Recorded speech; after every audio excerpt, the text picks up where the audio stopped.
সিলেটের পর নির্বাচনী সমাবেশে যোগ দিতে রাতে চট্টগ্রামে যাবেন বিএনপির চেয়ারম্যান তারেক রহমান। গুলশানে বিএনপির কেন্দ্রীয় নির্বাচন পরিচালনা কার্যালয়ের সংবাদ সম্মেলনে চেয়ারম্যানের উপদেষ্টা মাহাদি আমিন জানান, রাত 7টা 35 মিনিটে তারেক রহমান বিমানে চট্টগ্রামের উদ্দেশ্যে রওনা হবেন। রোববার সকালে চট্টগ্রামের পোলো গ্রাউন্ডের সমাবেশে যোগ দেবেন তিনি।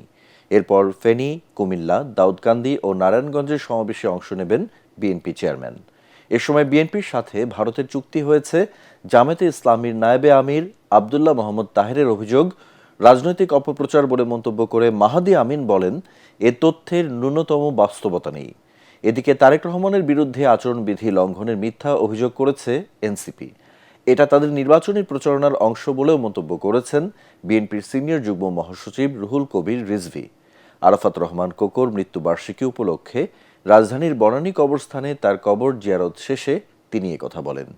পরে আরাফাত রহমান কোকোর রুহের মাগফিরাত কামনায় নয়াপল্টনে বিএনপির কেন্দ্রীয় কার্যালয়ে দোয়া ও মিলাদ মাহফিল অনুষ্ঠিত হয়।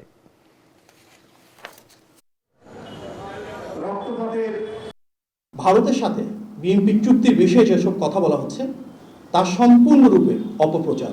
জনাব তারেক রহমান তিনি তার যে ডিসেন্ট কথাবার্তা, তার যে চমৎকার বক্তব্য এবং জনগণের সাথে সম্পর্কিত এবং জনগণের সাথে মিথস্ক্রিয়ার মাধ্যমে তার বক্তব্য যে আজকে প্রশংসিত হচ্ছে, তার নেতৃত্ব যে আজকে সারা দেশের মানুষের কাছে গ্রহণযোগ্য, এটিকে মেলাইন করার জন্য, এটি জনগণের কাছে বিভ্রান্তি তৈরি করার জন্য কথা বলা হচ্ছে।